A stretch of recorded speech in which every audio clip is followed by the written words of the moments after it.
What you been up to, bro? What have I been up to?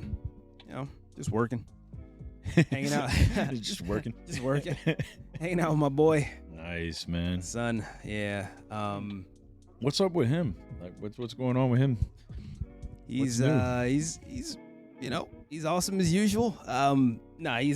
He's excited about school, which is cool, right? So Oh man, that's really cool. yeah, I got him in preschool, or we have him in preschool, and he can't wait to go every day, which is awesome. I wasn't sure how he would take to it, because he's kind of honestly, he's pretty chill, right? But he can get overwhelmed at times. So I was worried that, long days in school might not agree with him, but he seems to be doing really well. He can't wait to go.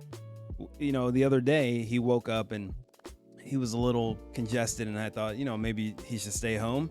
And he was like, no, I want to go to school. I was like, For real? right. Bro, that's huge, man. It's awesome. I used to kind of like look forward to like even if I had like a little bit of sickness, I'd be like, like, Mom, I got a cough. Like I don't want to go to school, Well, he's 3. I'm sure, once he gets a little older and he realizes that school is work, he's going to be like, screw this.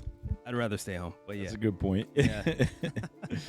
Well, it's all like, I was speaking with somebody the other day about this as well, as like, the curriculum in school, man. Like, I think it needs to change, man. I don't know how you feel about that, man, but I don't have enough experience with it yet. Like, like I said, my son, just from like when we went to school, if you think about it, like it was just like, what are we teaching, or what are they teaching us? What are we? Oh, okay. So you think it needs to change just overall, even from like when we were in school? Oh yeah, big time, man. Okay. Big time, man. Yeah. I'm just like helping us with things that we're actually going to need, but it's almost like they're creating machines to some degree. Right. I appreciate it that it's it's free, but the best things usually you got to pay for them. Yeah, you get what you pay for. You get what you pay for, Sure, man. If you don't pay for it, that's what you get. Yeah, that's definitely, there's some truth to that. There's definitely some truth to that. Did I learn anything valuable in school? Let me think about that. I took to math pretty well, and I think math is an important skill. Yes. Indeed. Especially when you go to as many restaurants and bars as I do, you gotta be able to calculate the tip and not be a jerk. That's right, that 20%, man. Yeah, that 20%. Yo, you know what I minimum. found out too, dude, bro? Like, just by talking to servers, man. Yeah. Like, if you do 20% plus $1, that makes them feel so good. Really? Yeah. Just a little over 20%. Yeah. Like just that $1, man. Yeah. Over 20%. I can see that. I'm like, yeah, I could do that. Yeah. Why not? So that's what I try to do now all the time. Some do people 20% plus $1. Some people don't tip, and I find those are people who have never worked in the service industry. Yeah, Because exactly. if you've ever worked in the service industry, you know how important your tips are. Absolutely. And so I over tip because I've been a bartender, I've been a waiter, I've been a cook. I've been in the service industry, and I know how important tips are. Some of my best friends, some of the people I love the most, are like lifelong service industry people. Bartenders, waiters, and so it's super important. And I over tip because of it, and I think everyone should tip well, right? Yeah, I agree, man. Unless the service is horrible, which it's rarely a case where the service is just terrible. Absolutely, Sure, man. that happens, but it's not common. So, Definitely, here's the message: tip your servers. Don't be a jackass. Yes, absolutely, man. At least 20%, man. At least 20%. In this day and age with inflation, probably 27. No, I'm just kidding. Well, dude, sometimes like when I'm like super impressed, man, like I go hard, man. I'll give them a bigger tip. Absolutely. Man. Like, I just like when I'm like man, you guys just made my experience like so much better. Another thing I do, man, is I've been leaving reviews on Google, and I'll 5-star a place. That's like, dope. Okay. Like because that's how I find like restaurants, man. Is I like so what I do usually when I'm in an area, because like I'm always like around Tampa, like just like St. Pete, just in different areas, man. And wherever I'm at, I'll just put like restaurants near me. Yeah. Within 0.5 miles or whatever. Sure. And then when that pops up, all those Google reviews are on there, and they'll have like I found out that like the 4.7 and above is almost like a guarantee, bro. Like it's like that's gonna be a good spot. And then Nice. if you so I'll leave a review, and then I'll explain exactly what I liked about that place and, and the service, the customer service, and a lot of times I get really lucky, man. A lot of owners, I end up dealing with straight with the owner. I don't know why. Like even today, like when I got out of the gym, I went to this.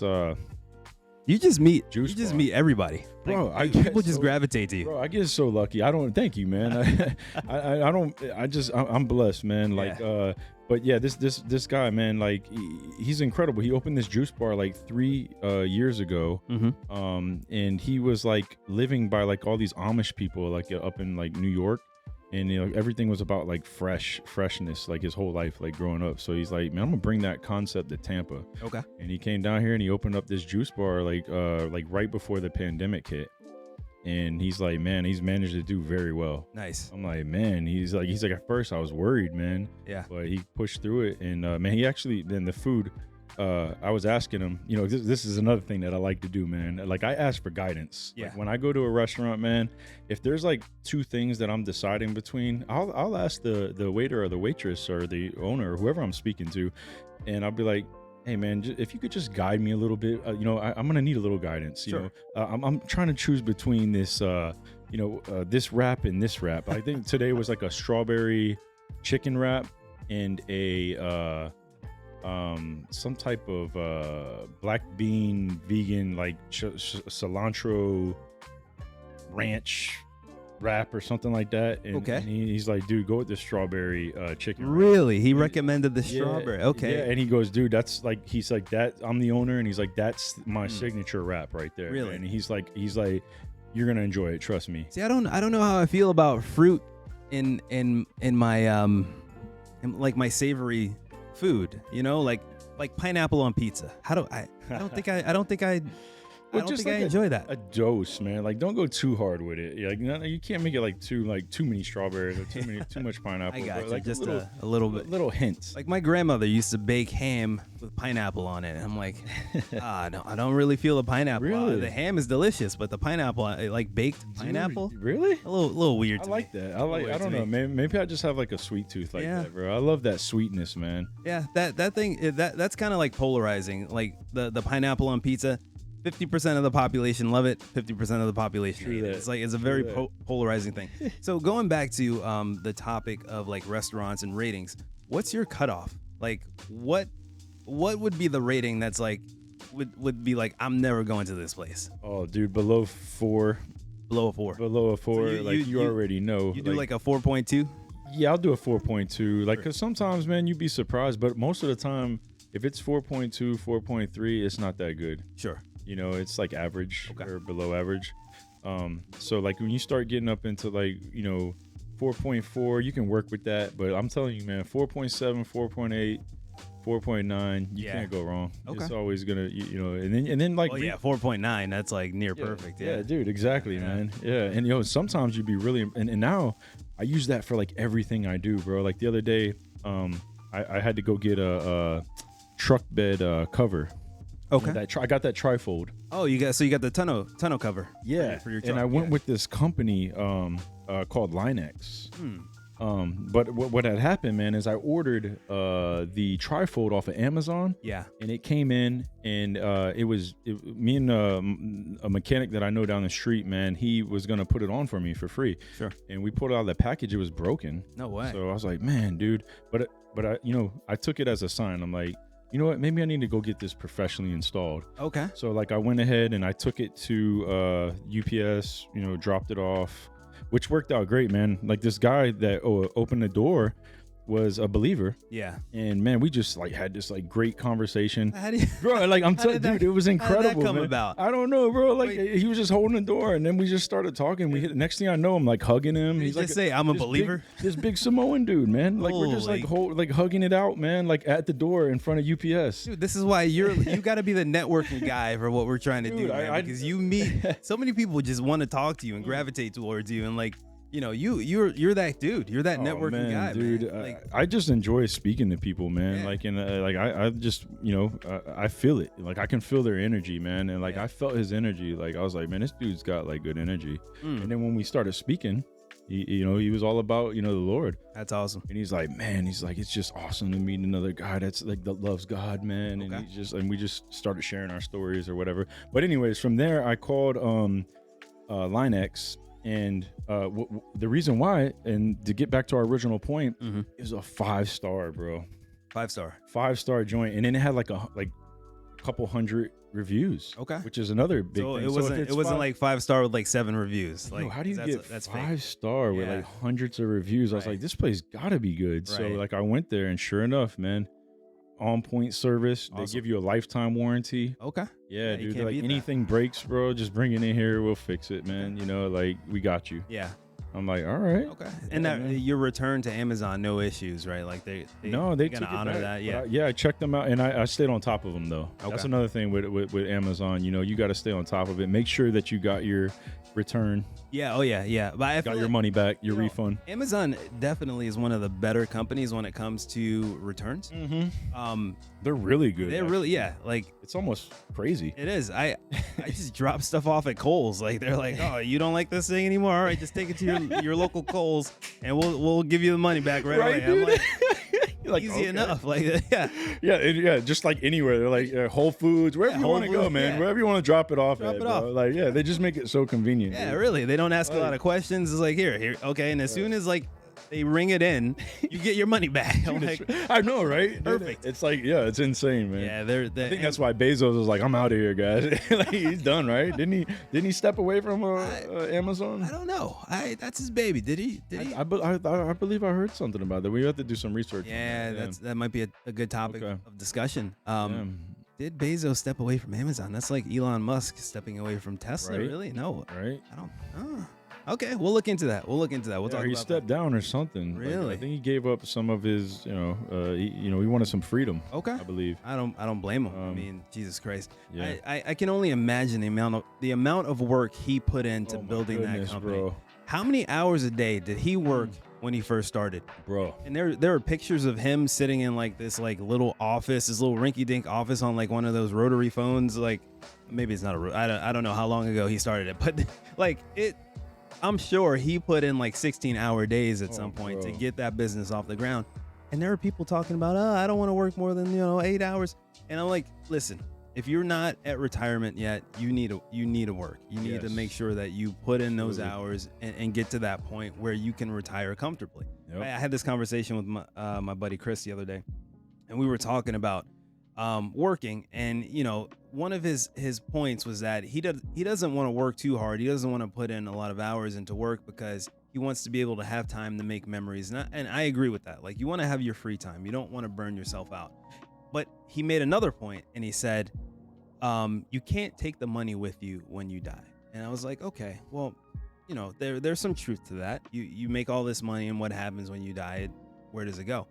It goes to your legacy. It goes to your kids, right? Mhm. You can't take it with you when you die, but they can. And it's Absolutely. something called generational wealth. And Yes. unfortunately, in my community, the Black community, generational wealth is not seen as a priority. Mm.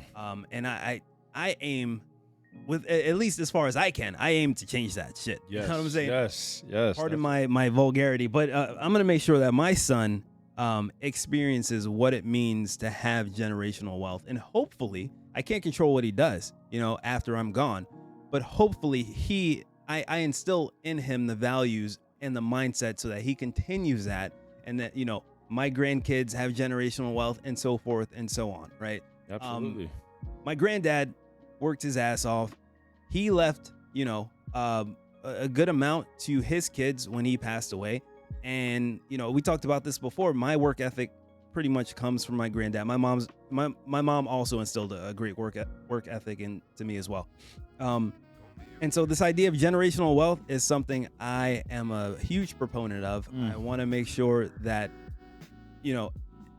if it starts with me, I want to make sure that it continues down Bro. the line of my legacy. That's so, awesome. Yeah, I'm gonna teach my Game son. changer. It is. It's important. It's an important thing to think about. It gives Especially you at a our leg, age. a leg up in life, man. I mean, that's a lot of years that you don't have to work to get that foundation. Sure. You kind of got that foundation, and now you can go out and do what you love. That avoids, all the I don't know. It could go in another direction as well. If you Totally if you don't have you don't have the education, if you're not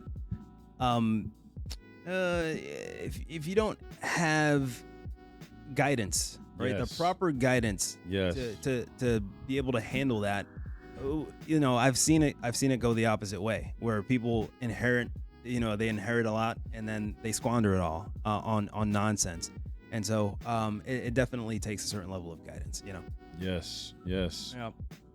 I think it's important to give our kids a chance, man. Give our kids a better chance, a fighting chance, and it does take that. It says that even in the Bible, right here. I was looking up this verse, man. Proverbs 13:22. It says, "A good man leaves an inheritance to his children's children." Okay.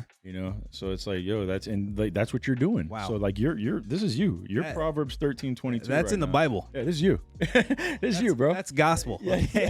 That's Dude, so law. like, the way you're thinking is right. If you're not doing it, you're messing up. Okay. Yes, it's dude. in the Bible. Yeah. The oldest book in the world. Yes. That's Dude, awesome. I had no idea. Incredible, man. That's dude. cool. And that's how you're thinking, man. It's That is how I'm thinking. Like you're naturally thinking like that. Yeah. That's really cool, dude. Like, I mean, wow. Yeah. Yeah. But yeah, we need more men to think like that. For sure. Yeah. But hey, I'm gonna say this. As far as the you were saying, like in the black community, this is a problem. I'm a white man, and I have no one left me anything. Right. So I'm with you, as well. So like we got it, but I understand. It's definitely it's not unique to the black community. But I think on a higher percentage, you're gonna find the lack of generational wealth. There's a greater lack of generational wealth within the black community, unfortunately, and it's because of guidance and the mindset of leaving a legacy, a lasting legacy, not just working to pay the bills and to do okay, but to get ahead and leave something to your children. That's super important. There's a lot of factors that go into it as well, man. I mean, and a lot of we could go back, like, I mean, come on, and this is where I empathize,